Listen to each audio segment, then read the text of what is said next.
देवों के देव महादेव बहुत ही भोले माने जाते हैं, इसलिए उनका एक नाम भोलेनाथ भी है। पौराणिक मान्यता अनुसार भगवान शंकर को प्रसन्न करने के लिए किसी भी तरह के खास विशेष पूजन की आवश्यकता नहीं होती, क्योंकि कहा जाता है कि वह तो भोले हैं और भक्त की मन से की गई क्षणिक मात्र की भक्ति से ही वह प्रसन्न हो जाते हैं। अगर आप भी शिव की भक्ति और कृपा पाने के लिए सावन के सोमवार का व्रत करते हैं तो इस कथा से भोलेनाथ को प्रसन्न कर सकते हैं। नमस्कार साथियों, आपका हमारे चैनल में स्वागत है। चलिए शुरू करते हैं आज की कहानी। एक बार किसी एक नगर में एक साहूकार था। उसके घर में धन की कोई कमी नहीं थी, लेकिन कोई संतान न होने के कारण वह बहुत दुखी था। संतान प्राप्ति के लिए वह हर सोमवार को व्रत रखता था और पूरी श्रद्धा के साथ शिव मंदिर जाकर भगवान शिव और माता पार्वती की पूजा करता था। उसकी भक्ति देखकर एक दिन माँ पार्वती प्रसन्न होकर भगवान शिव से साहूकार की मनोकामना पूर्ण करने का निवेदन किया। पार्वती जी के आग्रह पर भगवान शिव ने कहा कि हे पार्वती, इस संसार में हर प्राणी को उसके कर्मों का फल मिलता है और जिसके भाग्य में जो हो उसे भोगना ही पड़ता है। लेकिन पार्वती जी ने साहूकार की भक्ति देखकर उसकी मनोकामना पूर्ण करने की इच्छा व्यक्त की। माता पार्वती के आग्रह पर शिव जी ने साहूकार को पुत्र प्राप्ति का वरदान तो दिया, लेकिन उन्होंने बताया कि यह बालक 12 वर्ष तक ही जीवित रहेगा। माता पार्वती और भगवान शिव की बातचीत को साहूकार सुन रहा था, इसलिए उसे ना तो इस बात की खुशी थी और ना ही दुख। वह पहले की भांति शिव जी की पूजा करता रहा। कुछ समय के बाद साहूकार की पत्नी ने एक पुत्र को जन्म दिया। जब वह बालक 11 वर्ष का हुआ तो उसे पढ़ने के लिए काशी भेज दिया गया।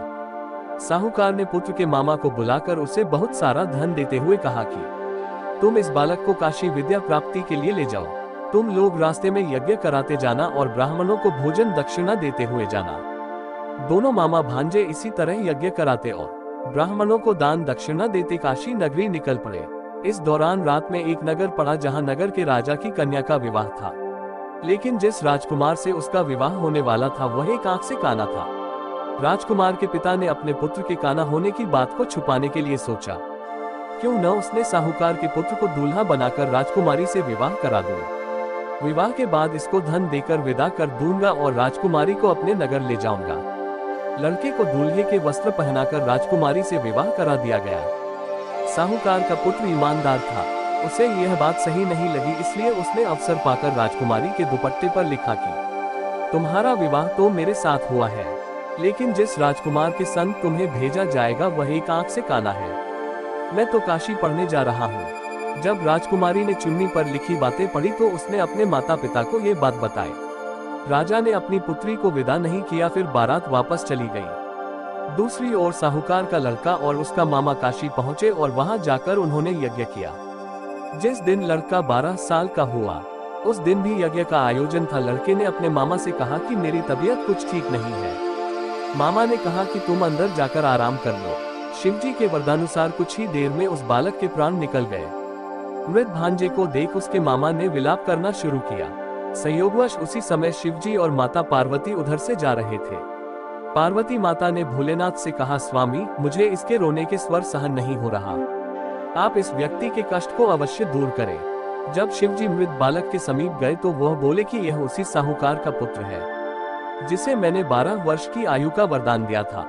अब इसकी आयु पूरी हो चुकी है, लेकिन मातृ भाव से विभोर माता पार्वती ने कहा कि हे महादेव, आप इस बालक को और आयु देने की कृपा करें, अन्यथा इसके वियोग में इसके माता पिता भी तड़प तड़प कर मर जाएंगे। माता पार्वती के पुनः आग्रह पर भगवान शिव ने उस लड़के को जीवित होने का वरदान दिया।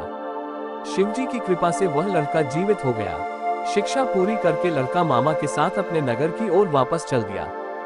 दोनों चलते हुए उसी नगर में पहुंचे जहां उसका विवाह हुआ था। उस नगर में भी उन्होंने यज्ञ का आयोजन किया।